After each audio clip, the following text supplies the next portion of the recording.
আসসালামু আলাইকুম বিজ্ঞান বিভাগের শিক্ষার্থীরা, তোমরা যারা জাতীয় বিশ্ববিদ্যালয়ে ভর্তি প্রস্তুতি নিচ্ছ তোমাদের সবাইকে দেশ জাতীয় বিশ্ববিদ্যালয় ভর্তি কোচিং এর পক্ষ থেকে স্বাগতম জানাচ্ছি। তোমাদের মুন্না ভাইয়া। সো সবাই একটু আমাকে সর্বপ্রথম বলো যে আমার কথা এবং স্ক্রিন তোমরা পারফেক্টলি দেখতে এবং শুনতে পাচ্ছ কিনা। আমিও যদি একটু চেক করে নেই। সো সবাই আমরা একটু দ্রুত লাইভ ক্লাসটিতে যুক্ত হয়ে যাব।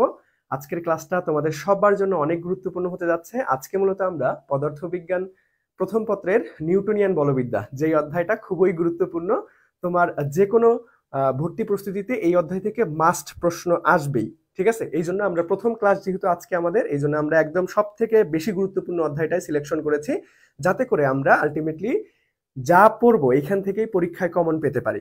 ঠিক আছে, আজকে তোমাদেরকে এতটুকু আমি ইনশিওর করব, আজকের ক্লাসটা যারা আমার সঙ্গে উপস্থিত হয়ে করবা অনেক কিছু শিখতে পারবা, অনেক বেসিক কনসেপ্ট ক্লিয়ার হয়ে যাবে। তার পাশাপাশি ভর্তি পরীক্ষায় সব থেকে গুরুত্বপূর্ণ একটা বিষয় হচ্ছে টাইম ম্যানেজমেন্ট। তোমাকে ধরে বাঁধা একটা সময় দেওয়া থাকবে, ওই সময়ের মধ্যে একটা প্রশ্ন কিভাবে অ্যাপ্রোচ করতে হবে, কিভাবে ওই সময়ের মধ্যে তুমি সমাধান করতে পারবা, এটা কিন্তু অবশ্যই একটা গুরুত্বপূর্ণ বিষয়, টাইম ম্যানেজমেন্ট। সো এই টাইম ম্যানেজমেন্ট গুলো আমরা থিওরি টাইপ প্রশ্ন কিভাবে অ্যাপ্লাই করব, তারপরে ম্যাথমেটিক্যাল টাইপে কিভাবে আমরা বড় একটা ক্যালকুলেশন বা বড় একটা ম্যাথমেটিক্স কিভাবে আমরা শর্ট সময়ের মধ্যে সমাধান করব, সকল টিপস অ্যান্ড ট্রিক্স নিয়ে আজকের ক্লাস ইনশাল্লাহ আমরা অনুষ্ঠিত করব। সো সবাই আমাকে একটু বলো যে সবকিছু ঠিকঠাক আছে কিনা, সবকিছু ঠিকঠাক আছে কিনা সবাই একটু বলো, তাহলে আমরা এখনই আমাদের কাঙ্ক্ষিত লাইভ ক্লাসটিতে চলে যাব। সো শুরুতে আমি একটু দুঃখ প্রকাশ করে নিচ্ছি, কারণ আমাদের 6:30-এ আসার কথা ছিল, একটু লেট হয়ে গেল যান্ত্রিক ত্রুটির কারণে। সো সমস্যা নাই, আমরা যেহেতু চলে আসছি আজকে একটা ধামাকা ক্লাস হবে ইনশাআল্লাহ। তো সবাই একটু বলো ঠিক আছে কিনা। এই তো আঞ্জু ক্লাসে উপস্থিত আছো, সবকিছু ঠিকঠাক আছে আলহামদুলিল্লাহ। সো যারা ক্লাসে উপস্থিত আছেন তারা একটু কষ্ট করে সকল বন্ধুদের একটু মেনশন করে দেন, যাতে করে আমরা সবাই মিলে খুব সুন্দরভাবে ভর্তি প্রস্তুতিটাকে শানিত করতে পারি। ঠিক আছে, যেহেতু আমাদের এখনো পর্যাপ্ত হাতে সময় আছে জাতীয় বিশ্ববিদ্যালয় ভর্তি পরীক্ষার আগ মুহূর্ত পর্যন্ত, আমরা ইনশাল্লাহ আমাদের সর্বোচ্চ সাপোর্ট দিব তোমাদেরকে দেশ জাতীয় বিশ্ববিদ্যালয় ভর্তি প্রস্তুতি কোচিং এর পক্ষ থেকে। সো সবাই মিলে আমরা চাচ্ছি যে ভাই আমাদের এই ক্লাসগুলো যাতে সব স্টুডেন্টের কাছে পৌঁছায় যায়, এই জন্য তোমাদের ছোট্ট একটা হেল্প লাগবে, সেটা হচ্ছে তোমরা ক্লাসটা শেয়ার করবা, মেনশন করবা, যাতে করে আলটিমেটলি সবার কাছে পৌঁছাতে পারে, আমরা সবাই মিলে আমাদের জাতীয় বিশ্ববিদ্যালয় ভর্তি প্রস্তুতিটাকে খুব সুন্দরভাবে গুছানোভাবে নিতে পারি। সো তোমরা সবাই জানো জাতীয় বিশ্ববিদ্যালয়ে প্রায় হচ্ছে 14-15 সেশনে লাস্ট পরীক্ষা হয়েছিল, তাই না? সো কয়েক বছর হয়ে গেছে যে রেজাল্টের ভিত্তিতে ওরা ভর্তি কার্যক্রম সম্পূর্ণ করেছে। ঠিক আগের পদ্ধতিতে ফিরে যাচ্ছে জাতীয় বিশ্ববিদ্যালয় এইবার। সো অনেকেই তোমরা এটা নিয়ে দুশ্চিন্তায় আসো যে ভাইয়া কিভাবে আসলে আমরা ভর্তি প্রস্তুতিটা নিব, জাতীয় বিশ্ববিদ্যালয়তে এতদিন রেজাল্টের ভিত্তিতে নিত, এখন আবার কি হয়েছে, এখন তোমাদের ভর্তি পরীক্ষা অনুষ্ঠিত হচ্ছে। সো সবকিছু মিলাই আলটিমেটলি এখন কিন্তু তোমাদেরকে জাতীয় বিশ্ববিদ্যালয়ের জন্য খুব সুন্দরভাবে গুছানোভাবে প্রিপারেশন নিতে হবে, যাতে করে আলটিমেটলি ভর্তি পরীক্ষায় একটা সিট তুমি নিশ্চিত করতে পারো। ওকে, সো যারা ক্লাসে উপস্থিত হয়েছো, এই তো সবাই মোটামুটি ক্লাসে উপস্থিত হয়ে যাব আমরা আস্তে আস্তে। সো যারা ক্লাসে উপস্থিত হয়ে গিয়েছেন তারা একটু কষ্ট করে সকল বন্ধুদের মেনশন করে দিবেন, এবং আমাদের ক্লাসটা যদি ভালো লাগে তাহলে অবশ্যই শেয়ার করে দিবেন। ওকে, আপনার একটা শেয়ার আলটিমেটলি অনেকের অনেক কাজে লাগবে। ঠিক আছে, যেহেতু আলটিমেটলি সবাই এখন তোমরা জাতীয় বিশ্ববিদ্যালয়ে অংশগ্রহণ করবা ভর্তি পরীক্ষায়, সো এই ক্লাসটা সবার জন্যই গুরুত্বপূর্ণ। ওকে, সো চলো আমরা আর বেশি কথা বাড়াবো না, আমরা আমাদের কাঙ্ক্ষিত ক্লাসে চলে যাব তাহলে। ঠিক আছে, কাঙ্ক্ষিত ক্লাসে চলে যাব। সো আজকে আমরা আমাদের পদার্থবিজ্ঞানে নিউটনিয়ান বলবিদ্যা থেকে খুবই গুরুত্বপূর্ণ কিছু সিলেক্টিভ প্রশ্ন নিয়েছি আমরা, যেটা আমরা একদম চুলছেরা বিশ্লেষণ করবো। দেখো আজকের ক্লাসটা শুধুমাত্র আমরা প্রশ্ন ব্যাংক সমাধান করব বা প্রশ্ন সমাধান করবো, বিষয়টা কিন্তু এমন না। আমরা একটা প্রশ্ন কিভাবে অ্যাপ্রোচ করতে হয়, একটা ম্যাথমেটিক্যাল টাইপ কিভাবে অ্যাপ্রোচ করতে হয়, একটা থিওরি টাইপ প্রশ্ন কিভাবে অ্যাপ্রোচ করতে হয়, এই জিনিসটা শিখবো। থিওরি টাইপ প্রশ্নগুলো আমাদের মনে রাখতে অনেকেরই ঝামেলা লাগে, যে ভাই এগুলান তো উদাহরণ, এগুলান তো এটা মনে রাখতে অসুবিধা, আমার মুখস্থ বিদ্যা তো ভালো না, একসাথে এতগুলান মনে রাখবো কিভাবে, এটা নিয়ে তোমরা অনেকেই দুশ্চিন্তায় থাকো। আজকের ক্লাসে দেখবে অনেক শর্টকাট টিপস এন্ড ট্রিক্স আমরা শিখবো, যেটা করে তোমাদের আলটিমেটলি আর জীবনেও ভুলে যাবে না মুখস্থ। আমি দায়িত্ব নিয়ে বলতেছি, তোমাদের মুখস্থ থাকবে ইনশাআল্লাহ। ওকে, সো আলটিমেটলি আমরা আজকের ক্লাসটা এমন ভাবে সাজিয়েছি যাতে করে তোমাদের এই প্রপার এই অধ্যায়টার উপর মোটামুটি একটা ধারণা আইডিয়া তোমরা নিতে পারো, যে ভাইয়া কিভাবে প্রশ্নগুলো আমরা অ্যাপ্রোচ করবো, কিভাবে সমাধান করব, কিভাবে আমরা টিপস এন্ড ট্রিক্স অবলম্বন করে টাইম ম্যানেজমেন্ট ঠিক রাখতে পারবো, তার সবকিছু ইনশাআল্লাহ আজকের ক্লাসে থাকবে। ওকে, সো চলো তাহলে আমরা বেশি কথা বলবো না, আমরা আমাদের কাঙ্ক্ষিত ক্লাসে চলে যাব। সো দেখেন সর্বপ্রথম যে প্রশ্নটা আমাদের আছে, খুবই সহজ একটা প্রশ্ন দিয়ে আমি শুরু করেছি, কারণ শুরুতে সহজ থাকলে তোমাদের একটু কনফিডেন্স ডেভেলপ হবে। ঠিক আছে, সো দেখো আমাদের প্রশ্নটা একটু আমরা মনোযোগ দিয়ে পড়বো, প্রশ্নটা ভাইয়া একটু মনোযোগ দিয়ে পড়বো। দেখো তো কি বলছে, যে ভাইয়া কোনটি সর্বাপেক্ষা দুর্বল বল। সো এই প্রশ্নটা কোন টপিক থেকে আসছে সেই টপিকটা আমাদেরকে ভালো মতো জানতে হবে। এখানে দেখো দুর্বল বল, সো সব থেকে দুর্বল বল কোনটা, এটা আমাদের নিউটনের বলবিদ্যা মৌলিক বল কনসেপ্ট থেকে আসছে, তাই না? এটা আমাদের মৌলিক বল কনসেপ্টটা থেকে চলে আসছে। কি আসছে ভাইয়া? মৌলিক বল কনসেপ্ট থেকে চলে আসছে। সো তোমরা একটু যারা যারা অ্যান্সার করতে পারবা তারা অবশ্যই আমাকে কমেন্ট সেকশনে উত্তর জানাবা, ঠিক আছে? দেখো আজকের ক্লাসে তুমি যে ভুল করলে তোমার জরিমানা হবে, তুমি যে ভুল করলে তোমাকে বকা দেওয়া হবে, কোনোটাই কিচ্ছু করা হবে না। তুমি ভুল করবা, আলটিমেটলি সেই ভুলটা সংশোধন করায় দেওয়ার জন্যই কিন্তু আমরা দাঁড়াইছি, তাই না? তোমার সকল কনসেপ্ট ক্লিয়ার করায় দেওয়ার জন্য আমাদের এত আয়োজন। সো তোমরা আলটিমেটলি তোমরা যে যেটা জানো সবাই সেটা অবশ্যই অবশ্যই কি করবা, অবশ্যই অবশ্যই কমেন্ট সেকশনে জানাবা। যদি ভুল হয় তাহলে ওই ভুলটা সংশোধন করার দায়িত্ব আমার, তোমাদের মুন্না ভাইয়ার। খুব সুন্দরভাবে প্রত্যেকটা বেসিক কনসেপ্ট বুঝাই দিব। আর যদি ঠিক হয় তাহলে তো আলহামদুলিল্লাহ ভালো, ঠিক আছে? সো কেউ লজ্জা শরম করবেন না, সবাই কমেন্ট সেকশনে উত্তর জানাবেন, ঠিক আছে? সবাই একটু কমেন্ট সেকশনে উত্তর জানান দেখি ভাইয়া। এই তো আঞ্জু অলরেডি অ্যান্সার করে ফেলছো, প্রথম প্রশ্নের অ্যান্সার করে ফেলছো যে ভাইয়া ক নাম্বার হবে। সবাই দ্রুত, সবাই দ্রুত। আমি সবার কাছ থেকেই, দেখো যারাই ক্লাসে উপস্থিত আছো সবার কাছ থেকে আমি কমেন্ট চাই, সবার কাছ থেকে আমি কমেন্ট চাই। সবাই একটু দ্রুত বলেন, ভুল হোক কোনো সমস্যা নাই, ভুল হোক কোনো সমস্যা নাই, আমাকে একটু বলেন যে ভাই এটার উত্তর কি হবে, কোনটি সর্বাপেক্ষা দুর্বল বল। সো দেখো এই প্রশ্নটা আমাদের ক নাম্বার অপশনে আছে মহাকর্ষ বল, চৌম্বক বল, তড়িৎ চৌম্বক বল, আর একটা হচ্ছে নিউক্লিয় বল। এখন এই কনসেপ্টটা বা এই টপিকটা, আসলে এই প্রশ্নটা কোন টপিক থেকে আসছে সেই টপিকটা আমরা চলো একটু পড়াশোনা করবো। এখন আগে আমরা পড়াশোনা করি, তারপরে দেখবা এমন ভাবেই পড়াবো প্রত্যেকটা প্রশ্ন তোমরা নিজে থেকে অ্যান্সার করতে পারবা।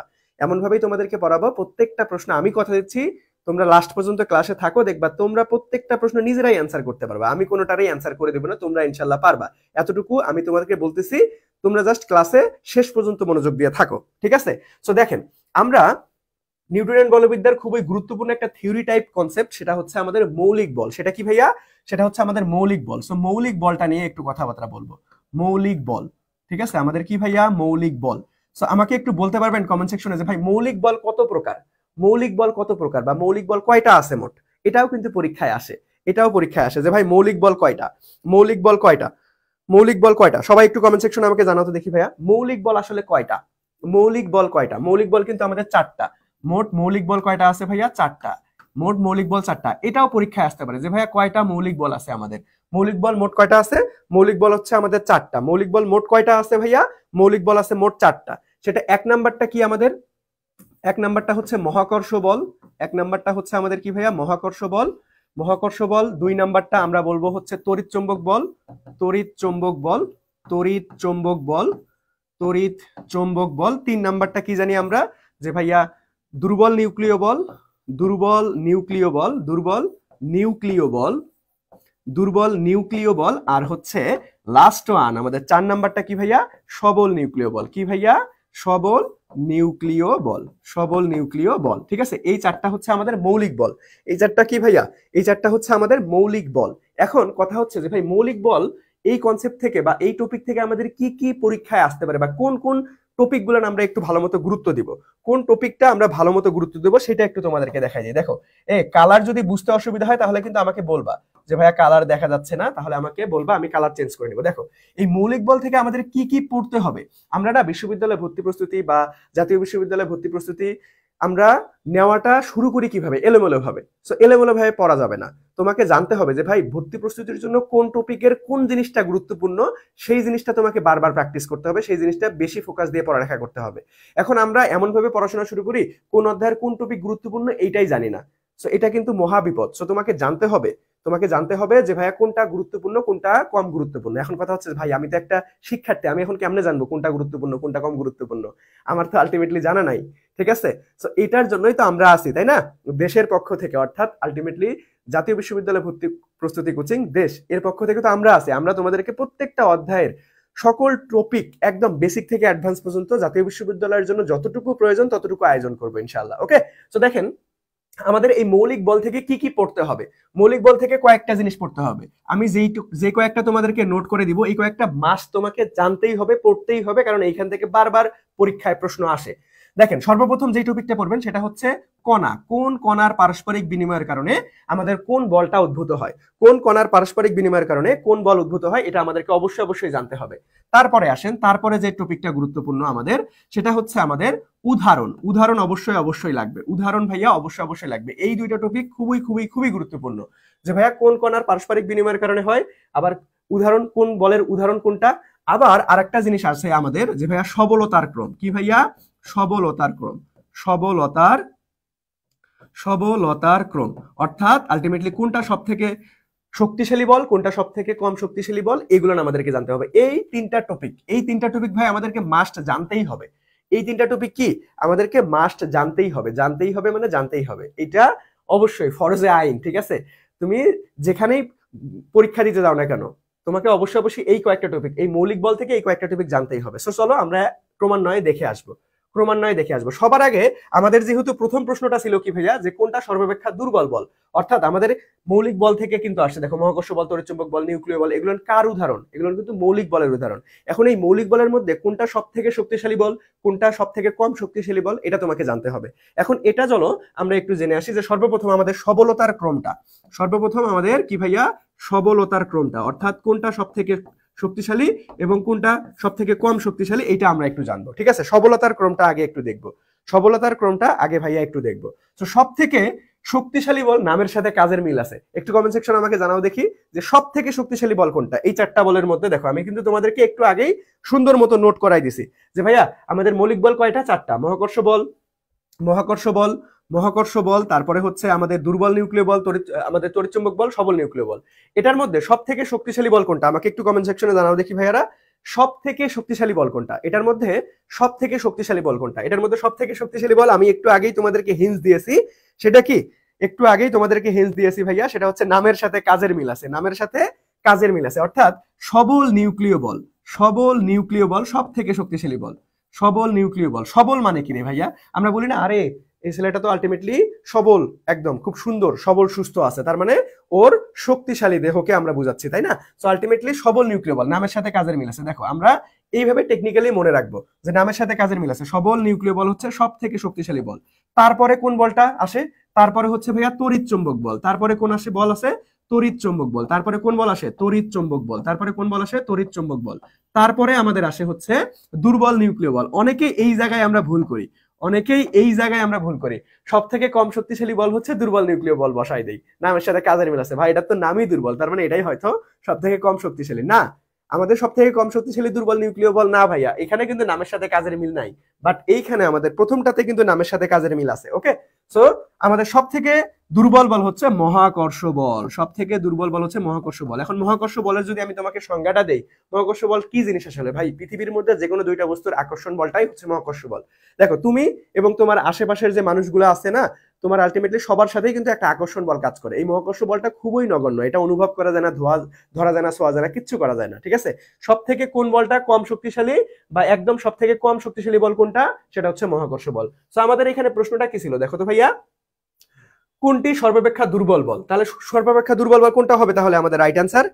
এখন তাহলে একটু বলো দেখি কোনটা হবে আমাদের তাহলে রাইট অ্যান্সার ভাইয়া। এখন তাহলে আমাকে একটু বলো যে কোনটা হবে সব থেকে আমাদের দুর্বল বল। তাহলে অবশ্যই আমরা একটু আগেই শিখলাম মহাকর্ষ বল, একটু আগেই কি শিখলাম ভাইয়া? মহাকর্ষ বল। এখন এই প্রশ্নটা কিন্তু ঘুরায় এভাবেও আসতে পারতো, যে ভাই কোনটা সব থেকে শক্তিশালী বল, এখানে সর্বাপেক্ষা দুর্বল বল না দিয়ে আমাদের বলতে পারতো যে ভাই কোনটা সব থেকে শক্তিশালী বল, তো শক্তিশালী বল কোনটা হবে ভাই? সব থেকে শক্তিশালী বল হচ্ছে সবল নিউক্লিয় বল, সব থেকে শক্তিশালী বল হচ্ছে সবল নিউক্লিয় বল। তাহলে দেখো আমরা একটা প্রশ্ন এমন ভাবেই একদম বিশ্লেষণ করে পড়বো যাতে করে আমাদের কি হয়, একটা প্রশ্ন কিভাবে ঘুরাই পেঁচায় আসতে পারে সবকিছু আমাদের A to Z ক্লিয়ার হয়ে যায়, ঠিক আছে। তো আমরা খুব সুন্দরভাবে দেখো আমাদের এই যে মৌলিক বলের সবলতার ক্রমটা কিন্তু শিখে ফেললাম। সবার কি ক্লিয়ার হয়েছে? আমাকে একটু বলো তো দেখি, সবাই কি ক্লিয়ারলি বুঝছি ভাইয়া এটা? এখন কি প্রশ্ন আসলে পারবো ইনশাআল্লাহ? সবাই একটু বলো তো দেখি যে ভাইয়া সবার ক্লিয়ার কিনা, সবাই একটু বলো তো দেখি ভাইয়া সবার ক্লিয়ার কিনা, দ্রুত সবাই একটু বলো যে ভাইয়া সবার ক্লিয়ার কিনা, একটু বলো তো দেখি সবাই আমরা ক্লিয়ারলি বুঝতে পারছি কিনা। সবার কি ক্লিয়ার? তাহলে আমি নেক্সট কনসেপ্টে চলে যাব।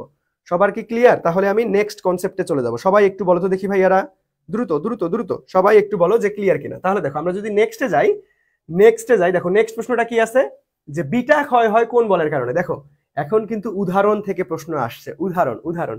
তো চলো আমরা আগে এখান থেকে কয়েকটা জিনিস আমরা দেখো, সবলতার ক্রমটা অলরেডি আমরা শেষ করে ফেলছি, সবলতার ক্রম আমাদের ডান, সো আমাদের যে বাকি যে তিনটা কনসেপ্ট আমি বললাম যে ভাই কণা শিখতে হবে এবং উদাহরণ শিখতে হবে, এই জিনিস দুইটা আগে আমরা কনসেপ্ট ক্লিয়ার করে নিই যে ভাইয়া কোন কণার পারস্পরিক বিনিময়ের কারণে কোন বলটা উদ্ভূত হচ্ছে, আবার কোন বলের উদাহরণ কোনগুলো, এগুলো আমাদেরকে অবশ্যই অবশ্যই জানতে হবে। ওকে জি ভাইয়া, ক্লিয়ার ক্লিয়ার, ওকে ধন্যবাদ।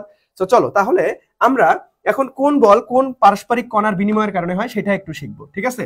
তো আমাকে একটু বলবেন সবাই যে ভাইয়া মহাকর্ষ বল কোন কণার পারস্পরিক বিনিময়ের কারণে হয়। দেখি কারো মুখস্থ আছে, দেখি তো কারো মুখস্থ আছে কিনা, আমাকে একটু বলবেন সবাই যে ভাইয়া মহাকর্ষ বল কোন কণার পারস্পরিক বিনিময়ের কারণে হয়। মহাকর্ষ বল কোন কণার পারস্পরিক বিনিময়ের কারণে হয় একটু বলেন তো দেখি। এখানে কিন্তু মনে রাখতে হবে, দেখো আমরা কিন্তু কণা শিখতেছি, কণা কোন কণার পারস্পরিক বিনিময়ের কারণে হয়। দেখো এটা তোমরা অনেকেই মুখস্থ করতে ঝামেলা হয়, ভাই আমি তো বারবার পড়ি কিন্তু ভুলে যাই, বারবার পড়ি কিন্তু ভুলে যাই। আজকে তোমাদেরকে মুন্না ভাইয়া এমন কিছু ট্রিক শিখাবো, দেখবা যে তুমি আর কখনো ভুলবা না ইনশাল্লাহ, তুমি আর কখনো ভুলবা না ইনশাল্লাহ। সেটা কি ভাইয়া, সেটা দেখো একটু। মহাকর্ষ বল, মহাকর্ষর ইংরেজি কি ভাইয়া? মহাকর্ষর ইংরেজি কি? আমরা গ্রাভিটি জানি না যে ভাই মহাকর্ষর ইংরেজি কি? মহাকর্ষর ইংরেজি হচ্ছে গ্রাভিটি। মহাকর্ষর ইংরেজি কি? মহাকর্ষর ইংরেজি হচ্ছে গ্রাভিটি। মহাকর্ষর ইংরেজি কি? মহাকর্ষর ইংরেজি হচ্ছে গ্রাভিটি। তো এই গ্রাভিটি থেকে আমরা মনে রাখবো যে এই গ্রাভিটি থেকে আমরা মনে রাখবো গ্রাভিটন। গ্রাভিটি থেকে মনে রাখবো গ্রাভিটন। গ্রাভিটি থেকে মনে রাখবো কি ভাইয়া? গ্রাভিটন। সো কোন কণার পারস্পরিক বিনিময়ের কারণে মহাকর্ষ বলটা উদ্ভূত হয়? কোন কণার পারস্পরিক বিনিময়ের কারণে মহাকর্ষ বলটা উদ্ভূত হয়?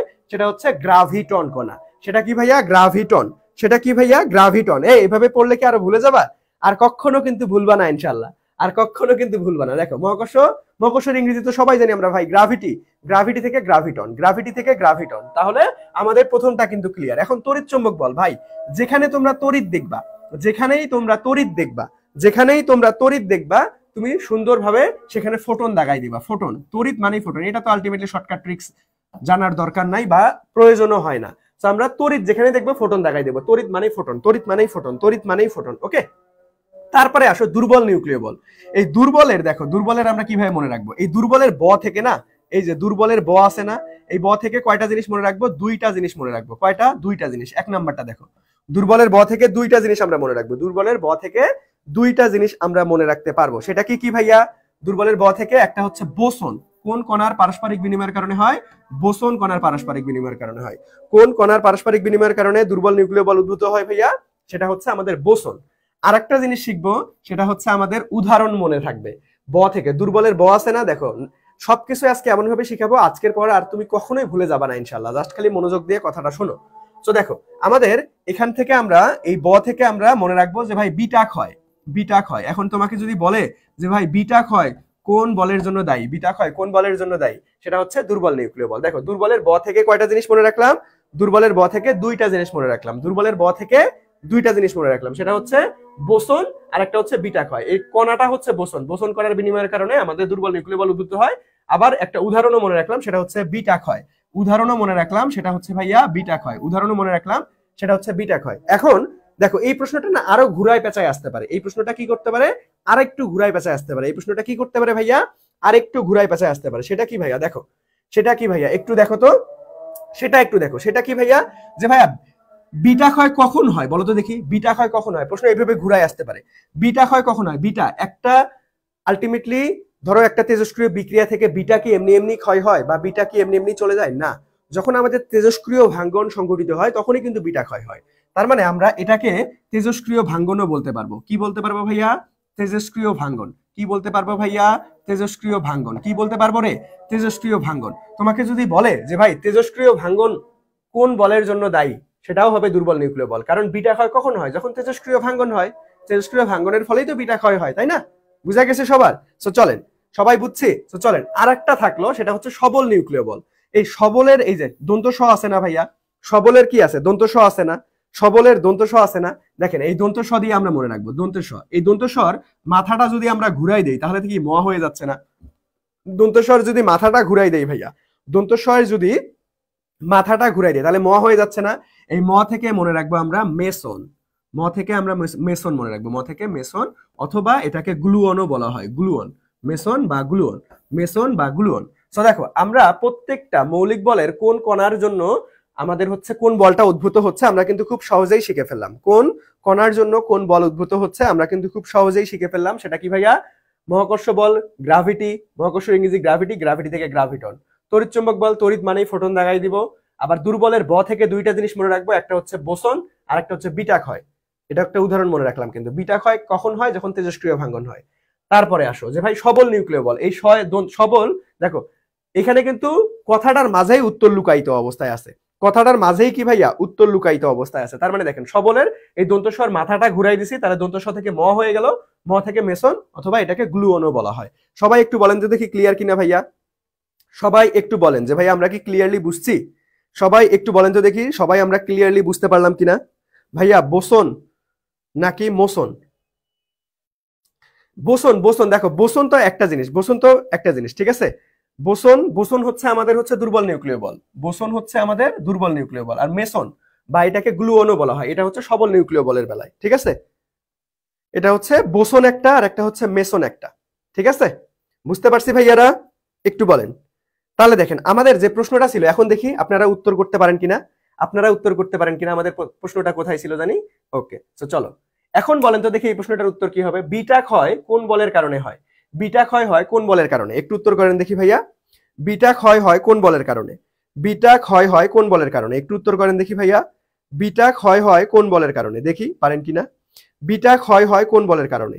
বিটা ক্ষয় হয় কোন বলের কারণে? একটু আগেই শিখেছি। বিটা ক্ষয়, ওই যে দুর্বলের দুর্বলের দুর্বলের ব থাকে আমরা দুইটা জিনিস পাই, সেটা হচ্ছে আমাদের একটা হচ্ছে বোসন আর একটা হচ্ছে কি ভাইয়া? আমাদের হচ্ছে বিটা ক্ষয়। বিটা ক্ষয়, ঠিক আছে? তো বিটা ক্ষয় হয় আমাদের কোন বলের কারণে? দুর্বল নিউক্লিয় বল। দুর্বল নিউক্লিয় বল কোথায় আছে? এই যে খ নাম্বারটা, দুর্বল নিউক্লিয় বল। দুর্বল নিউক্লিয় বল। সবার ক্লিয়ার রে? সবার ক্লিয়ার? একটু বলো তো দেখি সবাই আমরা ক্লিয়ারলি বুঝতে পারলাম কিনা? সবাই আমরা ক্লিয়ারলি বুঝতে পারছি কিনা? এই তো কাব্য অ্যান্সার করে ফেলছো যে ভাই দুর্বল নিউক্লিয় বল হবে। এই তো সাবাস, ধন্যবাদ। তো আমাদের কি হবে ভাইয়া? দুর্বল নিউক্লিয় বল। তোমাদের কি লেখা কি ধরতে অসুবিধা হচ্ছে? স্লাইডটা নীল হয়ে গেছে তো? কোন কালারটা ফুটতেছে এখানে ভালো? মেবি হলুদ কালারটা ফুটতেছে কি? সবাই একটু বলো তো দেখি কোন কালারটা ফুটতেছে আসলে। কোন কালারটা ফুটতেছে একটু বলো দেখি। হলুদ কালারটা, হ্যাঁ হলুদ কালারটা মোটামুটি দেখা যাচ্ছে, এটা ভালো আছে। ওকে, ঠিক আছে। তো দেখো এই প্রশ্নটা তোমাকে বিটা ক্ষয় না থেকে, তোমাকে বিটা ক্ষয় না থেকে তোমাকে বলতে পারতো যে ভাই তেজস্ক্রিয় ভাঙ্গন হয় কোন বলের কারণে? তেজস্ক্রিয়, তেজস্ক্রিয়, তেজস্ক্রিয় ভাঙ্গন হয়, তেজস্ক্রিয় ভাঙ্গন হয়, তেজস্ক্রিয় ভাঙ্গন হয় কোন বলের কারণে? সেইম উত্তর বিটা ক্ষয়ই হইতো। সেইম উত্তর কি ভাইয়া? বিটা ক্ষয়ই হইতো। সেইম উত্তর বিটা ক্ষয় হইতো, ঠিক আছে? প্রশ্ন করার পর উত্তর করার সময় দিতে হবে। হ্যাঁ উত্তর করার সময় তো দিচ্ছি, আল্লাহ উত্তর করা, আচ্ছা আরো একটু সময় দিব, সমস্যা নাই। উত্তর করার সময় তো দিয়ে দিচ্ছি, উত্তর করার সময় তো দিচ্ছি, ঠিক আছে? আরো একটু সময় দিয়ে দিব তোমাদেরকে, ওকে প্যারা নাই। তো চলো তাহলে আমরা এটা খুব সুন্দর মতো কনসেপ্টটা ক্লিয়ার করলাম। তাহলে নেক্সটে আসি আমরা। দেখো তো নেক্সট প্রশ্নটা আমাদের কি বলা আছে। নেক্সট প্রশ্নটা দেখো, কোনটি মৌলিক বল নয়? একটু আগেই শিখেছি মৌলিক বল মোট কয়টা, মৌলিক বল কি কি, মৌলিক বলের সবলতার ক্রম, মৌলিক বলের কোন বনার কারণে কোন বলটা উদ্ভূত হয়, কোন কণা, সেগুলো সবকিছু শিখাইছে। সবাই একটু উত্তর করো দেখি ভাইয়া। সবাই একটু উত্তর করো দেখি যে পারা যায় কিনা, যে ভাইয়া কোনটি মৌলিক বল নয়। দেখো পরীক্ষায় এই অংশটা আমরা মাঝে মাঝেই দেখতে পাই না, তাড়াহুড়া করতে গিয়ে পরীক্ষায় এই অংশটা আমরা মাঝে মাঝেই দেখতে পাই না, তাড়াহুড়া করতে গিয়ে পরীক্ষায় এই অংশটা আমরা কি করতে পাই না ভাই? মাঝে মাঝেই দেখতে পাই না। লাস্টে যে 9 কথাটা বলা ছিল এটা আমরা লক্ষ্যই করি না। আমরা মনে করি যে আল্লাহ কোনটি মৌলিক বল দাগাই দিই, ঠিক আছে? এই যে লাস্টে যে 9 কথা বলা থাকে এটা কিন্তু কেয়ারফুল থাকতে হবে। এটা কিন্তু ভাইয়া কেয়ারফুল থাকতে হবে। লাস্টে যে 9 কথা বলা আছে যে কোনটা 9 আসলে, সেটা আলটিমেটলি কি করতে হবে? কেয়ারফুল থাকতে হবে যে আসলে মৌলিক বল চাচ্ছে নাকি মৌলিক বল নয় কোনটা সেটা চাচ্ছে তোমার কাছ থেকে। ওকে, সো এটা একটু কেয়ারফুল থাকতে হবে। সো দেখো আমাদের মৌলিক বল নয় কোনটা? মৌলিক বল আমরা একটু আগেই জানলাম মোট 4টা, একটা মহাকর্ষ বল, দুর্বল, সবল এবং তড়িৎচম্বক বল। তো দেখো তো শক্তিশালী নিউক্লিয় বল, হ্যাঁ নিউক্লিয় বল আছে, মহাকর্ষ বল, তড়িৎচম্বক বল, তড়িৎ চালক বল। ভাই এই তড়িৎ চালক বল তো আমরা মৌলিক বল একটু আগে শিখি নাই। আমাদের বাকি সবগুলাই মৌলিক বল, বাট এই তড়িৎ চালক বল, তড়িৎ চালক বলটা কিন্তু আমাদের মৌলিক বল না। তড়িৎ চালক বলটা কিন্তু আমাদের মৌলিক বল না। এই তো তোমরা কাব্য অ্যান্সার করে ফেলছো, তারপরে আঞ্জু অ্যান্সার করে ফেলছো, আমাদের ঘ নাম্বারটা কিন্তু রাইট অ্যান্সার। এই তো বলছিলাম না আজকের ক্লাসে তোমরাই অ্যান্সার করবে, আমি কোনোটাই অ্যান্সার করবো না, তোমরাই ইনশাল্লাহ অ্যান্সার করতে পারবা। দেখছো পারতেছো কিন্তু তোমরা। ওকে, তো চলো তাহলে আমরা পরবর্তীতে চলে যাব। তাহলে কি করবো ভাই? পরবর্তীতে চলে যাব। দেখো সিম্পল সিম্পল প্রশ্ন, এগুলো কিন্তু প্রত্যেকটাই তোমাদের জাতীয় বিশ্ববিদ্যালয়ে আসার মতো প্রশ্ন। দেখো মৌলিক বলের সংখ্যা কয়টা? একটু অ্যান্সার করো। একটু আগেই সবকিছু ক্লিয়ার করে দিছি। একটু আগেই ভাইয়া সবকিছু ক্লিয়ার করে দিছি, একটু আগেই সবকিছু ক্লিয়ার করে দিছি। একটু বলো তো দেখি, মৌলিক বলের সংখ্যা কয়টি? মৌলিক বলের সংখ্যা কয়টি? সবাই একটু বলো, মৌলিক বলের সংখ্যা কয়টি? মৌলিক বলের সংখ্যা কয়টি? একটু বলো তো দেখি ভাইয়ারা, মৌলিক বলের সংখ্যা কয়টি? দাও, তোমাদেরকে সময় দিলাম, যাও, তোমাদেরকে সময় দিলাম। মৌলিক বলের সংখ্যা কয়টা এটা আমাকে একটু বলো, মৌলিক বলের সংখ্যা কয়টা? দ্রুত দ্রুত।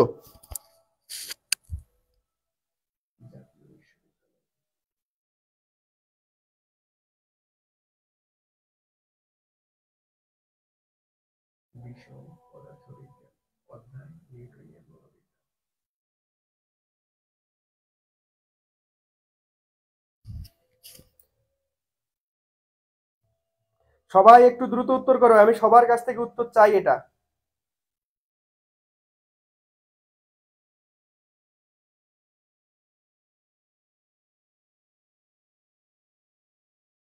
ইন্সট্রাক্টর।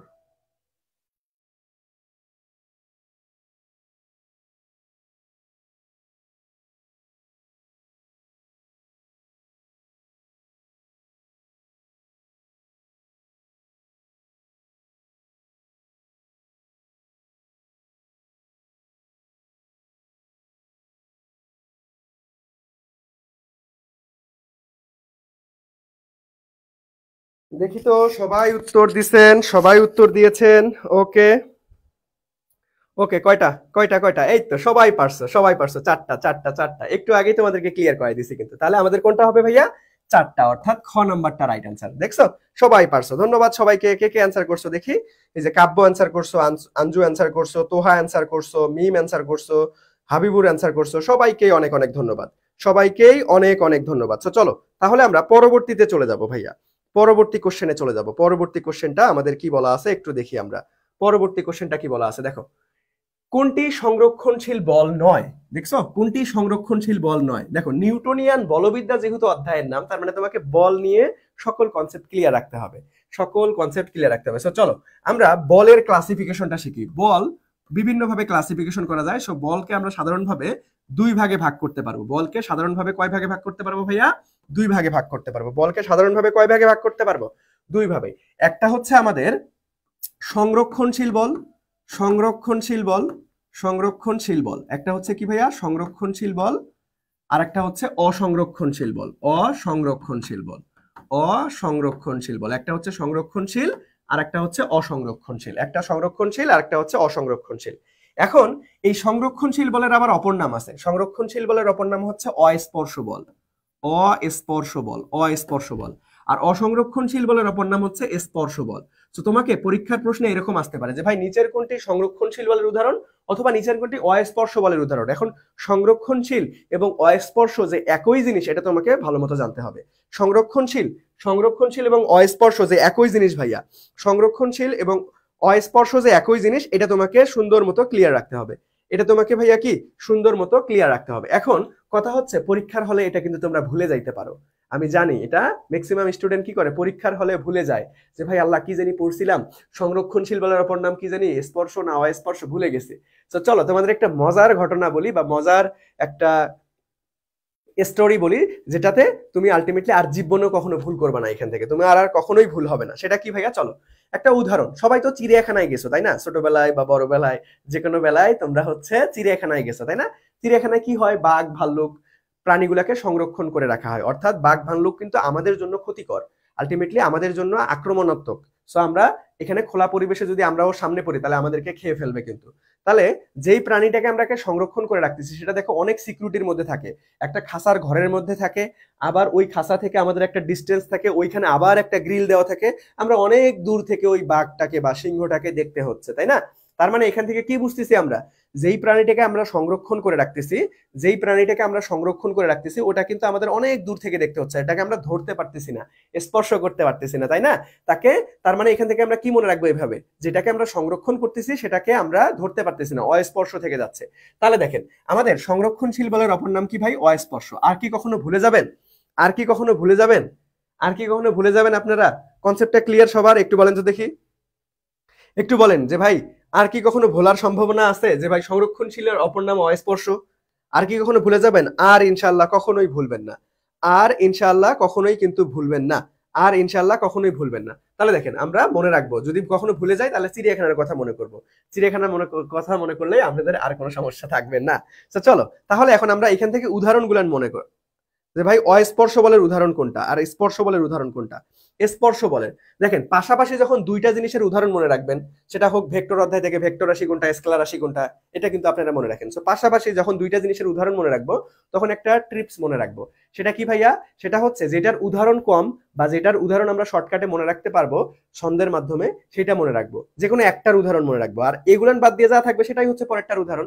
যেমন আমরা এখান থেকে স্পর্শ বল, স্পর্শ বল যেমন আমরা এখান থেকে যদি স্পর্শ বল বা অসংরক্ষণশীল বলের উদাহরণ যদি আমরা মনে রাখি, এখানে কিন্তু এটার উদাহরণ কিন্তু জাস্ট তিনটা আছে। একটা হচ্ছে ঘর্ষণ বল, একটা হচ্ছে ঘর্ষণ বল, আর একটা হচ্ছে আমাদের সান্দ্র বল, আর একটা হচ্ছে ভাইয়া সান্দ্র বল, আর একটা হচ্ছে আমাদের টান বল, আর একটা কি ভাইয়া? টান বল, টান বল। ঠিক আছে, এই তিনটা কিন্তু আমাদের কি ভাইয়া? আমাদের অসংরক্ষণশীল বল বা স্পর্শ বলের উদাহরণ। অসংরক্ষণশীল বল বা স্পর্শ বলের উদাহরণ কিন্তু আমাদের এই তিনটা। আমাদের কি ভাইয়া? এই তিনটা কিন্তু আমাদের অসংরক্ষণশীল বা স্পর্শ বলের উদাহরণ। এখন এগুলান বাদ দিয়ে যা থাকবে সবগুলাই আমাদের কি? সংরক্ষণশীল বলের উদাহরণ। তাহলে টেকনিকটা দেখছো? এগুলান বাদ দিয়ে এখন যদি আমি বলি যে ভাই মহাকর্ষ বল, তাহলে মহাকর্ষ হবে সংরক্ষণশীল বলের উদাহরণ। আমি যদি বলি ভাই অভিকর্ষ বল, অভিকর্ষ বল, অভিকর্ষ বল, অভিকর্ষ, তাহলেও হবে। আমি যদি বলি ভাই তড়িৎ বল, তাহলেও হবে কিন্তু আমাদের কি ভাইয়া? এখন যা বলবো না কেন সবগুলাই আমাদের কি হবে? আমাদের এখানে সংরক্ষণশীল বল বা অস্পর্শ বলের উদাহরণ। সংরক্ষণশীল বল বা অস্পর্শ বলের উদাহরণ কিন্তু হবে। ওকে, তো এখন কথা হচ্ছে, এখন এই সংরক্ষণশীল, অসংরক্ষণশীল বা স্পর্শ বলের উদাহরণটা আমরা কিভাবে মনে রাখবো? অসংরক্ষণশীল বলের উদাহরণ আমরা কিভাবে মনে রাখবো সেটা দেখেন। আপনাদের একটা প্রশ্ন জিজ্ঞেস করি, দেখেন বাংলা ক্লাস, আমরা হচ্ছে পদার্থ ক্লাসের মধ্যে একটু বাংলা দেখি তোমরা কিরকম পড়ছো, বাংলা সাবজেক্টটা তোমরা কিভাবে পড়ছো বা কিরকম পড়ছো। আমি একটু প্রশ্ন ধরি, সবাই একটু আমাকে বলো তো দেখি, নবাব সিরাজউদ্দৌলার খালার নাম কি? সবাই আমাকে একটু বলো যে ভাইয়া নবাব সিরাজউদ্দৌলার খালার নাম কি?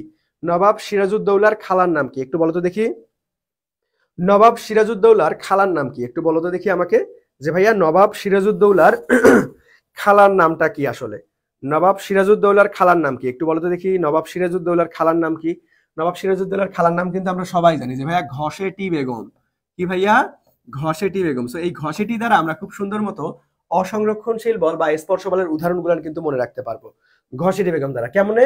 দেখো এই যে ঘ থেকে আমরা পাবো ঘর্ষণ বল, স থেকে আমরা পাবো সান্দ্র বল, ট থেকে আমরা পাবো টান বল। দেখছো, জাস্ট খুব সুন্দর একটা ট্রিক্স এর মাধ্যমে মনে রাখতে পারবো ভাই অসংরক্ষণশীল বল বা স্পর্শ বলের উদাহরণ কি?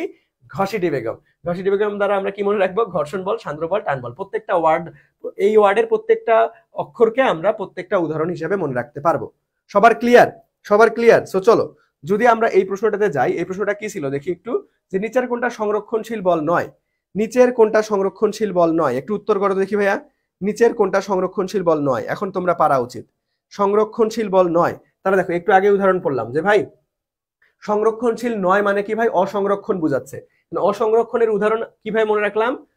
নবাব সিরাজউদ্দৌলার খালার নাম ঘসেটি বেগম দ্বারা। তো ঘর্ষণ, সান্দ্র, টান, এইটার মধ্যে, এই তিনটার মধ্যে যেটাই উদাহরণ থাকবে সেটাই আমাদের উত্তর হবে। সো আমাদের সংরক্ষণশীল নয় কোনটা? সংরক্ষণশীল নয় কোনটা? তাহলে দেখো তড়িৎ বল না, ঠিক আছে, মহাকর্ষ বল হবে, চৌম্বক বল হবে, এই যে সান্দ্র বল, সান্দ্র বলটা কিন্তু আমাদের ভাইয়া কি? সান্দ্র বলটা হচ্ছে অসংরক্ষণশীল বল। অসংরক্ষণশীল বল, সান্দ্র বলটা কি ভাইয়া? অসংরক্ষণশীল বল, বা এটার অপর নাম কি? অসংরক্ষণশীল। তার মানে এটা হচ্ছে স্পর্শ বল। আর যেটাকে সংরক্ষণ করে রাখি সেটা তো আমরা ধরতে পারি না, ওই যে বাক্যে তো ধরা যায় না। তো আমরা এইভাবে মনে রাখছিলাম। সবার কি ক্লিয়ার ভাইয়া? সবার কি ক্লিয়ার? একটু বলো তো দেখি, সবার কি ক্লিয়ার? এই তো ঘসেটি বেগম, ঘসেটি বেগম, সবাই উত্তর করে ফেলছো। ওকে, সান্দ্র বল তো, হ্যাঁ ধন্যবাদ। তো সবাই একটু বলো তো দেখি ক্লিয়ার কিনা, সবাই একটু বলেন তো দেখি ভাইয়া ক্লিয়ার কিনা। সবাই একটু বলেন যে ভাইয়া আমরা ক্লিয়ারলি বুঝতে পারলাম কিনা।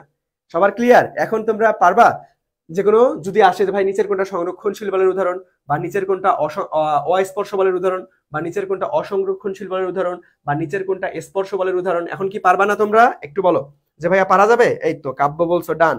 ওকে, এখন কিন্তু আমরা কখনোই ভুলবো না।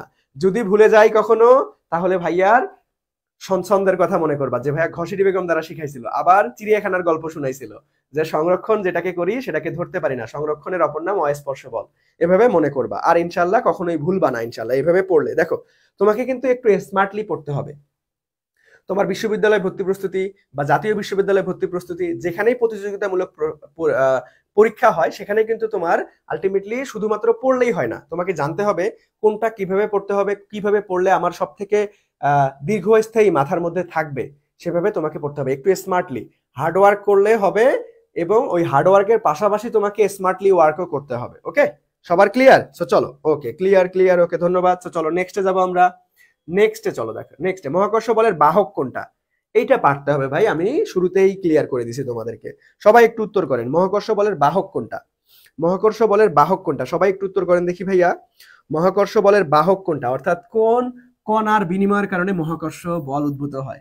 মহাকর্ষের ইংরেজি কি শিখাইছিলাম? গ্রাভিটি। মহাকর্ষের ইংরেজি কি শিখাইছিলাম? গ্রাভিটি। সো গ্রাভিটি থেকে কোন কণা জানি হয়? গ্রাভিটি থেকে কোন কণা জানি হয় একটু বলেন তো দেখি, একটু বলেন, সবাই একটু উত্তর করেন, সবাই একটু উত্তর করেন দেখি ভাইয়া, সবাই একটু উত্তর করেন, সবাই একটু উত্তর করেন দেখি, সবাই একটু উত্তর করেন যে ভাইয়া মহাকর্ষ বলের বাহক কোনটা? মহাকর্ষ বলের বাহক কোনটা দেখি সবাই পারো কিনা। মহাকর্ষ বলের বাহক কোনটা? দ্রুত মহাকর্ষ বলের বাহক কোনটা দেখি সবাই পারেন কিনা, দ্রুত একটু অ্যান্সার করেন যে ভাইয়া মহাকর্ষ বলের বাহক কোনটা, মহাকর্ষ বলের বাহক কোনটা, সবাই একটু বলেন তো দেখি। এটা কিন্তু পারতে হবে, না পারলে কিন্তু ভাইয়া অনেক মন খারাপ করবো। তোমাদেরকে একটু আগেই শিখেছি মহাকর্ষের ইংরেজি কি রে? মহাকর্ষের ইংরেজি গ্রাভিটি। সো গ্রাভিটি থেকে মনে রাখাইছিলাম গ্রাভিটন। সো মহাকর্ষের ইংরেজি কি? গ্রাভিটি। মহাকর্ষের ইংরেজি কি ভাইয়া? গ্রাভিটি। গ্রাভিটি, এই গ্রাভিটি থেকে আমরা গ্রাভিটন পড়ছিলাম। সো ফ্যান্টাস্টিক ভাবে খ নাম্বারটা এই তো অলরেডি আঞ্জু অ্যান্সার করে ফেলছো, ধন্যবাদ। যে আমাদের কি হবে? খ নাম্বারটা রাইট অ্যান্সার হবে। কি হবে ভাইয়া? খ নাম্বারটা রাইট অ্যান্সার হবে। এই যে কাব্য অ্যান্সার করে ফেলছো, বাট একটু টাইপিং করতে ভুল করছো, প্যারা নাই। সো ঠিক আছে, গ্রাভিটন হবে, তুমি গ্রাফিটন লিখে ফেলছো, প্যারা নাই। সো টাইপিং মিস্টেক একটু টুকটাক হইতেই পারে। ওকে, সো চলো, চলো আমরা তাহলে নেক্সটে চলে যাব। নেক্সট প্রশ্নটা দেখি। এই যে আমাদের একটা ম্যাথমেটিক্যাল টাইপের প্রশ্ন আসছে। এখন আমরা থিওরি পার্টটা তো পড়ে ফেললাম, তাই না? থিওরি পার্ট পড়ে ফেললাম, এখন আমরা চলো ম্যাথমেটিক্যাল টাইপে চলে যাব। ম্যাথমেটিক্যাল, তো দেখো তো এখানে কি বলা আছে ভাইয়া, যে 4 গ্রাম, কি ভাইয়া? 4 গ্রাম কি বলা আছে দেখো তো, সবাই একটু মনোযোগ দেন। যে ভাইয়া 4 গ্রাম ভরের একটি বুলেট, 4 গ্রাম ভরের একটি বুলেট 400 ms ইনভার্স 1 বেগে ছুটলে আচ্ছা এখানে একটু টাইপিং মিস্টেক করছে মনে হয়, দাঁড়াও। ছুটলে সমতলে তাকে 1 সেকেন্ডে থামিয়ে দেওয়া হয়। ওকে, প্যারা নেই, ঠিক আছে। দেখো এখানে সর্বপ্রথম আমাদের ফিজিক্সে না তোমাকে একক কনভার্সন খেয়াল রাখতে হবে, যে ভাই একটা একক কখন কনভার্ট করব, কখন কনভার্ট করব না। ঠিক আছে, দেখো এইখানে আমার মিটার সেকেন্ড ইনভার্স 1 আছে, বাট এইখানে গ্রাম আছে, বাট আমরা ভরের এসআই একক কি জানি? কেজি। সো আমাদেরকে কখন গ্রাম থেকে কেজিতে যাব বা গ্রামেই রাখবো কিনা, এটা অপশন চেঞ্জ কখন করবো, আলটিমেটলি আমাদেরকে আলটিমেটলি একক কনভার্ট কখন করব। একক কনভার্ট করার নিয়ম হচ্ছে যে ভাই অপশন দেখে সিদ্ধান্ত নিতে হবে। তো দেখো তো এখানে সবগুলাই দেখো, আমাদের বলের এসআই একক আমাদের নিউটন, তার মানে তোমাকে অবশ্যই এখানে গ্রাম থেকে কেজিতে নিয়ে যেতে হবে, দেখছো? সো ফিজিক্সের খুবই গুরুত্বপূর্ণ একটা বিষয় একক কনভার্সন, ফিজিক্সের খুবই গুরুত্বপূর্ণ একটা বিষয় ভাইয়া একক কনভার্সন। সো একটু খেয়াল রাখতে হবে যে ভাই আমাদের গ্রামে আছে ভর নাকি কেজিতে আছে। গ্রাম থাকলে কেজিতে নিয়ে যাব, এখন গ্রাম থাকলে কেজিতে নিয়ে যাব কিনা, 100% নিয়ে যাইতেই হবে কিনা, সেটা তোমাকে অপশন দেখে বুঝতে হবে। ওকে, আচ্ছা তাহলে দেখো আমরা যেহেতু এখানে নিউটনে আছে, তাহলে অবশ্যই কেজিতে নিয়ে যেতে হবে। এখন আমাদেরকে দিছে কত থামাতে হলে, আলটিমেটলি কত বলে তাকে 1 সেকেন্ডে থামিয়ে দেওয়া যায়, তা কত, মানে বল নির্ণয় করতে বলছে, বল। ঠিক আছে, এখান থেকে তোমাকে বল নির্ণয় করতে বলছে। যেহেতু থামাই দিছে, তাহলে এটা শেষ বেগ কত হবে ভাইয়া? শেষ বেগ হবে 0। আর একটা বুলেট এত বেগে ছুটতেছে, তাহলে এই 400 ms ইনভার্স 1টা কি ভাইয়া? আদি বেগের মান, আর এটা হচ্ছে শেষ বেগ 0। আর এখানে কি দেওয়া আছে ভাইয়া? এখানে আমাদের দেওয়া আছে টি, অর্থাৎ সময়ের মান দেওয়া আছে, এখানে আমাদের এম ভরের মান দেওয়া আছে। তো এখন তোমাকে বলের মান বের করতে বলছে, কি ভাইয়া? বলের মান বের করতে বলছে, কি ভাইয়া? বলের মান বের করতে বলছে। সো এখন বল নির্ণয়ের সূত্র তো সবাই জানি আমরা, যে ভাইয়া নিউটনের দ্বিতীয় সূত্র থেকে আসে, যে F equal to M A, এই সূত্রটা আমরা সবাই জানি, তাই না?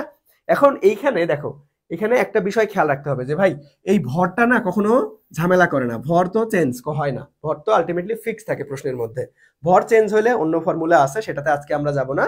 তো ভরও চেঞ্জ হয়, বাট সেটা আমাদের এডমিশন টেস্টে তেমন একটা গুরুত্বপূর্ণ না। এইচএসসি একাডেমিক লাইফে বা ইঞ্জিনিয়ারিং এ ওইটা আসে, আমাদের ভার্সিটিতে বা আলটিমেটলি জাতীয় বিশ্ববিদ্যালয়ে ভর চেঞ্জের কোনো ইস্যু আসবে না, ভর তোমার প্রশ্নে দেওয়াই থাকবে।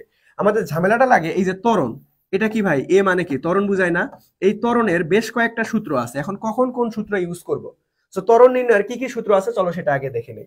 ত্বরণ নির্ণয়ের আমরা একদম বেসিক সূত্র জানি যে ভাইয়া v minus u divided by t, এটা আমরা একদম ক্লাস 9-10 থেকে শিখে আসতেছি তাই না, যে ভাইয়া v minus u divided by t. আবার আরেকটা কি সূত্র জানি, যে ভাইয়া যদি সরণ থাকে তাহলে v square minus u square divided by 2s, এই সূত্রটাও জানি। আবার তম সেকেন্ড যদি দেওয়া থাকে তাহলে s2 minus s1 divided by t2 minus t1 জানি। সো এখানে প্রশ্নে ডেডিকেটেড ভাবে বলা থাকবে যে ভাইয়া তম সেকেন্ড।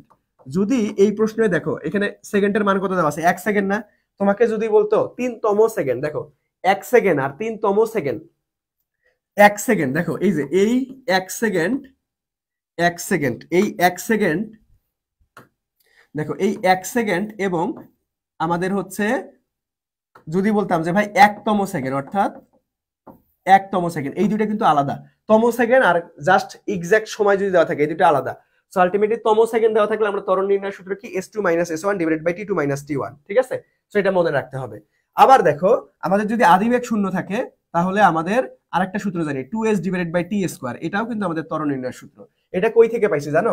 এটা কই থেকে পাইছি, দেখো আমরা একটা সূত্র জানি না যে ভাইয়া s equal to ut plus half এটি স্কয়ার, ut প্লাস হাফ এটি স্কয়ার। দেখো এখানে আদিবেগ শূন্য, তার মানে পুরোটাই ভিনিশ হয়ে যাবে, তাহলে এখানে a, এইখানে 2টা পার হয়ে যায় 2s হবে, আর এখানে t স্কয়ার ভাগ এখানে চলে আসবে। তাহলে দেখো এটা পাইলাম। আরো দুইটা গুরুত্বপূর্ণ সূত্র আছে, সেই সূত্রটা দেখো, যদি আমাদের ভাইয়া বেগের সমীকরণ থাকে, যদি আমাদের বেগের সমীকরণ থাকে তাহলে ত্বরণ কেমনে বের করি, ত্বরণ জাস্ট একবার ডিফারেন্সিয়েট করলেই হয়। অর্থাৎ আমরা a equal to dv divided by dt জানি, কিন্তু একটা সূত্র dv ডিভাইডেড বাই dt, অর্থাৎ বেগকে একবার ডিফারেন্সিয়েট করলেই আমরা ত্বরণ পাই, এটা একটা সূত্র পাই। আবার যদি সরণের সমীকরণ থাকে a equal to d square s divided by dt square, অর্থাৎ আমরা সরণকে দুইবার ডিফারেন্সিয়েট করলে ত্বরণ পাই, আবার বেগকে একবার ডিফারেন্সিয়েট করলে ত্বরণ পাই। ত্বরণের যদি এই কয়েকটা সূত্র যেগুলো আমি লিখলাম, এই কয়েকটা সূত্র তোমার যদি জানা থাকে তাহলে তোমার বল নির্ণয় করতে কোনো ম্যাথমেটিক্সে ইনশাআল্লাহ তুমি বাদবা না বা আটকাবা না, ঠিক আছে? সো এখন কথা হচ্ছে যে ভাই অনেক তো সূত্র শিখাইলেন, এখন কখন কোন সূত্র ইউজ করব এটা কেমনে বুঝবো? এটা তোমার পরীক্ষার প্রশ্নটাই বলে দিবে। দেখো আমাদের এখানে প্রশ্নে কি কি দেওয়া আছে ভাই, এখানে ইউ এর মান আছে, এখানে আমাদের ভি এর মান আছে, এখানে আমাদের টি এর মান আছে। এখন কোন সূত্রে আমাদের ভি ইউ আর টি আছে ত্বরণে, দেখো তো, খুঁজো খুঁজো খুঁজো। এখানে ভি ইউ না, এখানে ভি আর টি আছে, ইউ কোথায় গেল, নাই, প্যারা, হবে না। দেখো এখানে এস না, হবে না, এখানে এস আছে, হবে না, এখানে তম সেকেন্ড তো বলাই নাই, এখানে তো আদিবেগ শূন্য, এখানে তো না, আদিবেগ তো দেওয়াই আছে। তাহলে একটাই মাত্র সূত্র থাকতেছে, একটাই মাত্র সূত্র থাকতেছে, সেটা হচ্ছে দেখো তিনটা জিনিসে আছে, ভি আছে, ইউ আছে, টি আছে। তাহলে তোমার পরীক্ষার প্রশ্নর উপাদান বা কি কি দেওয়া আছে এটাই বলে দিবে যে ভাইয়া কোন সূত্র তোমাকে অ্যাপ্লাই করতে হবে বা কোন সূত্র নিতে হবে, কোন সূত্র অ্যাপ্লাই করতে হবে বা কোন সূত্র নিতে হবে, এটা তোমাকে পরীক্ষার প্রশ্ন এটাই বলে দিবে। তাহলে দেখো আমরা এখানে কোন সূত্র বসাবো, এখন খুব সুন্দরভাবে জানলাম যে ভাই আমাকে এই সূত্রটা বসাইতে হবে। তাহলে দেখো m v minus u divided by t, ঠিক আছে? সো দেখেন এখানে আমাদের থামাই যেহেতু দিছে তাহলে অবশ্যই মন্দন ঘটছে, থামাই দিছে অবশ্যই মন্দন ঘটছে, এখানে আমরা মাইনাসটাকে উপেক্ষা করে দিতে পারবো, মাইনাসটাকে উপেক্ষা করে দিতে পারবো। তাহলে দেখো আমাদের এখানে এম, এম এর মান কত ভাইয়া, 4 গ্রাম। তাহলে 4 গ্রাম তো রাখলে হবে না, 4 গ্রাম তো রাখলে হবে না, 4কে 1000 দ্বারা ভাগ করে দিতে হবে। আর ইনটু অবস্থায় ভি শেষ বেগ তো 0 করে দিছি, শেষ বেগ তো থামাই দিছে, তাহলে 0 মাইনাস আমাদের 400 ডিভাইডেড বাই আমাদের টি, টির মান কত ভাইয়া, 1 সেকেন্ড, 1 সেকেন্ড। তাহলে দেখো এখানকার দুইটা শূন্য কাটা, এখানকার দুইটা শূন্য কাটা, এখানকার দুটো শূন্য কাটা, তাহলে উপরে আসতেছে কত ভাই, উপরে দেখো উপরে কত আসতেছে আমাদের একটু খেয়াল করো, উপরে আসতেছে 4 আর 4, 4 4 16, 4 4 16 ডিভাইডেড বাই নিচে আসতেছে 10, তাহলে আমাদের কত আসতেছে দেখো 1.6। বাট এখানে একটা মাইনাস আছে, দেখো এখানে যেহেতু আমাদের আদি শেষ বেগ শূন্য, আদি বেগ মাইনাস আছে, তাহলে একটা মাইনাস, তো এই মাইনাসটা আমরা পরীক্ষার প্রশ্নে নিব না, অপশনে দেখো কোনো মাইনাস নাই। দেখো আমাদের এই যে আমাদের 1.6 কোথায় আছে, 16কে 10 দ্বারা ভাগ করলে ভাই 1.6, তার মানে আমাদের খ নাম্বারটা রাইট আনসার। মাইনাসটা কেন নিলাম না, কারণ মাইনাসটাকে উপেক্ষা করছে, থামাইছে, থামাইলে তো অবশ্যই মন্দন হবে। সো এটা মন্দন প্রকাশ করতেছে যে ভাই ত্বরণটা অবশ্যই মন্দন, মানে থামাই যেহেতু গেছে তাহলে অবশ্যই মন্দন ঘটবে। সো এই জন্য আমরা মাইনাস সাইনটাকে নিই নেই, মাইনাস সাইনটা মূলত মন্দন বোঝাচ্ছে এখানে। আর বল যেহেতু চাইছে তাহলে বলটাকে আমরা পজিটিভলি কাউন্ট করছি, তার মানে খ নাম্বারটা ফ্যান্টাস্টিক ভাবে রাইট অ্যান্সার, খ নাম্বারটা হবে আমাদের ফ্যান্টাস্টিক ভাবে রাইট অ্যান্সার। সবাই একটু বলেন তো দেখি ক্লিয়ার কিনা ভাইয়া, বুঝতে পারছেন? দেখো একটা প্রশ্ন দিয়ে আমি বলের সকল কনসেপ্ট কিন্তু আনছি, একটা প্রশ্ন দিয়ে বলের সকল কনসেপ্ট আনছি, একটা প্রশ্ন দিয়ে ভাইয়া বলের সকল কনসেপ্ট আনছি। সবাই একটু বলেন যে ভাইয়া ক্লিয়ারলি বুঝতে পারছেন কি না, সবাই একটু বলেন দেখি সবাই ক্লিয়ারলি বুঝতে পারছে কিনা, সবাই একটু বলেন যে ভাইয়া ক্লিয়ারলি আমরা বুঝতে পারলাম কি না। সবাই একটু বলেন যে ভাইয়া আমরা ক্লিয়ারলি বুঝতে পারছি কিনা। সবাই একটু বলেন যে ক্লিয়ার কিনা। সবাই একটু বলেন যে ভাইয়া ক্লিয়ার কিনা। দ্রুত দ্রুত দ্রুত, যে ভাইয়া ক্লিয়ার কিনা। এই তো আঞ্জু অ্যান্সার করে ফেলছো, কমেন্ট করছো যে ভাই ক্লিয়ার। ওকে, ধন্যবাদ। তো চলো তাহলে এখন দেখো, এখন এই প্রশ্নটা তোমরা নিজেরাই পারবা। এই প্রশ্নটা তোমরা নিজেরাই পারবা। দেখো আমরা একটু প্রশ্নটা পড়ি। দেখো কি বলছে, যে 30 কেজি ভরের একটা স্থির বস্তু, দেখছো এই ভরের মান দেওয়া আছে, তার মানে এটা হচ্ছে এম এর মান। এরকম করে যদি তোমার ম্যাথমেটিক করতে ঝামেলা মনে হয়, তাহলে তুমি এভাবে আইডেন্টিফাই করে এই যে প্রতীকটা লিখে নিবা, তাহলে তোমার সূত্র সিলেকশনে কাজে লাগবে।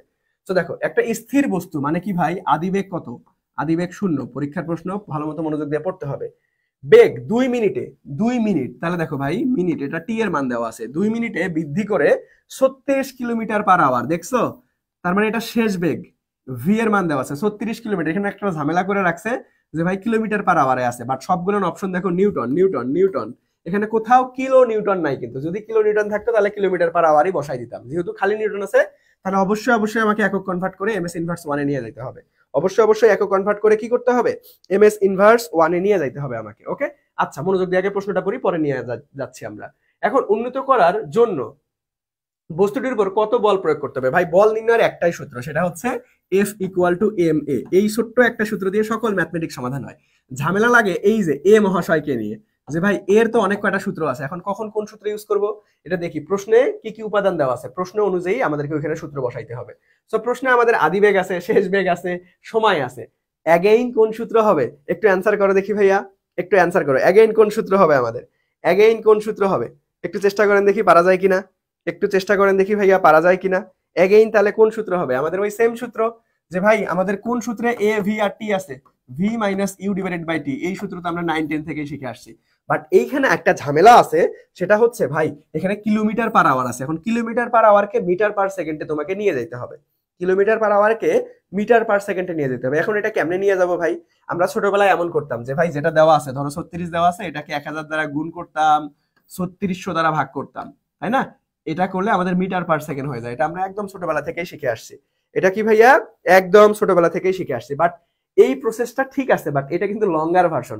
এডমিশন টেস্টে তোমার অবশ্যই অবশ্যই টাইম ম্যানেজমেন্ট ঠিক রাখতে হবে।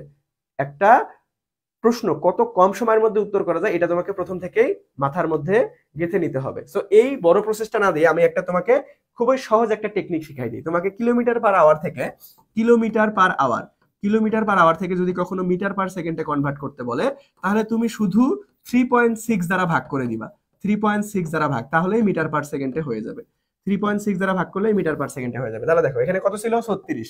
36 কে 3.6 দ্বারা ভাগ করো, দশমিক তুলে দাও, এখানে 10 নিতে হবে, 36 কাটা, তাহলে আমাদের 10 এমএস ইনভার্স 1 আসতেছে। বুঝছো? করে দিলাম একক কনভার্সন। তাহলে এখন মান বসাই দাও ভাইয়া। এম এর মান দেখো এখানে কেজিতে আছে, তাহলে একক কনভার্ট করতে হবে না, তাহলে 30। আর এখানে v minus u divided by t, তাহলে এখানে মান বসাই দাও। 30 আছে, আর ভি এর মান কত পাইছি ভাই? 36 কিলোমিটার। 36 বসাবো না, 36 বসালে ভুল হয়ে যাবে, আমাদের বসাইতে হবে 10। তাহলে 10 মাইনাস ইউ, আদিবেগ, আদিতে তো স্থির অবস্থায় বস্তুটা ছিল, তাহলে 0 ডিভাইডেড বাই টি। টি কত ভাই আমাদের? দেখো 2 মিনিট। টি কত? 2 মিনিট। টি কত ভাইয়া? 2 মিনিট।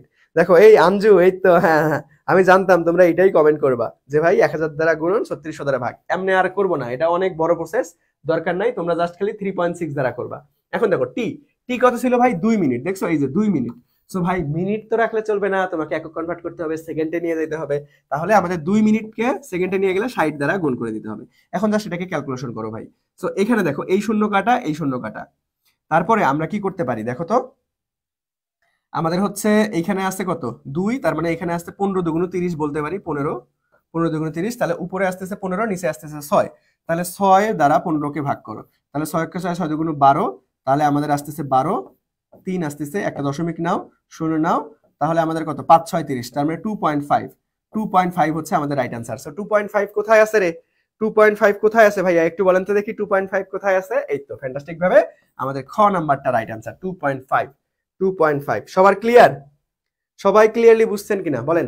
আজকের ক্লাসে আমরা খুব সুন্দর মতো কিন্তু দেখো এই অধ্যায়ের সব থেকে গুরুত্বপূর্ণ বেসিক পার্টটা ক্লিয়ার করছি, এবং নিউটনের বলবিদ্যার যেহেতু বল খুবই গুরুত্বপূর্ণ একটা কনসেপ্ট, বলের আলটিমেটলি সকল কনসেপ্ট ক্লিয়ার করে দিছি। বল নির্ণয় সূত্র এম এ, বাট এম নিয়ে ঝামেলা লাগে না, ঝামেলা লাগেই হচ্ছে এ নিয়ে। এর যত রকম সূত্র আছে সবকিছুই আমরা এর আগের স্লাইডে কিন্তু আলোচনা করছিলাম। এখন এতগুলো সূত্রের মধ্যে কখন কোন সূত্র ইউজ করব সেটা কিন্তু আমাদের প্রশ্নই বলে দেবে, সেই টেকনিকটাও তোমাদেরকে দেখাই দিছি। সবাই একটু এখন বলেন যে ভাইয়া ক্লিয়ার কিনা, সবাই একটু বলেন যে ভাইয়া ক্লিয়ারলি সবাই বুঝতে পারছি কিনা, সবাই একটু বলেন যে ভাইয়া ক্লিয়ারলি সবাই বুঝতে পারলাম কিনা, সবাই একটু বলেন যে ভাইয়া ক্লিয়ারলি সবাই বুঝতে পারছি কিনা, সবাই একটু বলেন যে ভাইয়া ক্লিয়ারলি সবাই বুঝতে পারলাম কিনা, একটু আমাকে জানান। যেহেতু আজকে আপনাদের সাথে আমার প্রথম ক্লাস, ঠিক আছে, আজকে আপনাদের সঙ্গে প্রথম ক্লাস, এখন থেকে ইনশাল্লাহ রেগুলার ক্লাস নিয়ে তোমরা মুন্না ভাইয়াকে পাবা দেশের পক্ষ থেকে, দেশ জাতীয় বিশ্ববিদ্যালয় ভর্তি কোচিং এর পক্ষ থেকে। সো ইনশাল্লাহ আমরা তোমাদের দায়িত্ব নিয়ে বলতেছি, আমরা তোমাদের জাতীয় বিশ্ববিদ্যালয় ভর্তি প্রস্তুতির পুরো সিলেবাসটা খুব সুন্দরভাবে কমপ্লিট করে দেবো ইনশাআল্লাহ, যদি আমরা সুস্থ থাকি। তোমরা দোয়া করবা ভাইয়াদের জন্য, যাতে করে আমরা সবাই সুস্থ থাকি। ইনশাআল্লাহ আমরা পুরো সিলেবাসটা তোমাদেরকে দেখিয়ে দিব। ওকে, সো আজকের ক্লাসটা লম্বা করবো না, যেহেতু প্রথম ক্লাস, আজকের ক্লাস এই পর্যন্তই থাকবে। সো আমি যদি পুরো সামারি আকারে বলি যে ভাই আমরা কি কি শিখলাম আজকে, আজকে শিখছি মূলত আমাদের মৌলিক বল কনসেপ্টের, মৌলিক বলের একদম আদ্যপ্রান্ত সবকিছুই শিখছি, উদাহরণ, তারপরে হচ্ছে কোন কণার, তারপরে সবলতার ক্রম, সবকিছু শিখছি। তারপরে আমরা নিউটনের বলবিদ্যার বল কনসেপ্টের সবকিছু নিয়ে আলোচনা করছি। ওকে, সো নেক্সট ক্লাসে আমরা ক্রমান্বয়ে ভাবে খুব সুন্দরভাবে প্রত্যেকটা অধ্যায় নিয়েই তোমাদের সামনে উপস্থিত থাকবো। এই ক্লাসগুলো নিজে করার পাশাপাশি সকল বন্ধুদের মেনশন করবা, ক্লাসটা শেয়ার করে দিবা, যাতে করে আমরা সবাই মিলে এই প্রস্তুতিটাকে সুন্দরভাবে শানিত করতে পারি। ওকে, সো আজকের ক্লাস আর বাড়াবো না ভাইয়া, আজকের ক্লাস আর বাড়াবো না। রুটিন অনুযায়ী দেখো, তোমরা রুটিন পেয়ে যাবা, কখন কোন দিন কোন সময় কোন ক্লাস হবে, এটা তোমাদেরকে ফেসবুক পেজের মাধ্যমে জানাই দেওয়া হবে। সো আজকের ক্লাসটা আর বাড়াবো না, ইনশাল্লাহ তোমাদের সঙ্গে নেক্সট দিন আবারও দেখা হবে। সবাই ভালো থাকো, সুস্থ থাকো, আল্লাহ হাফেজ, আসসালামু আলাইকুম।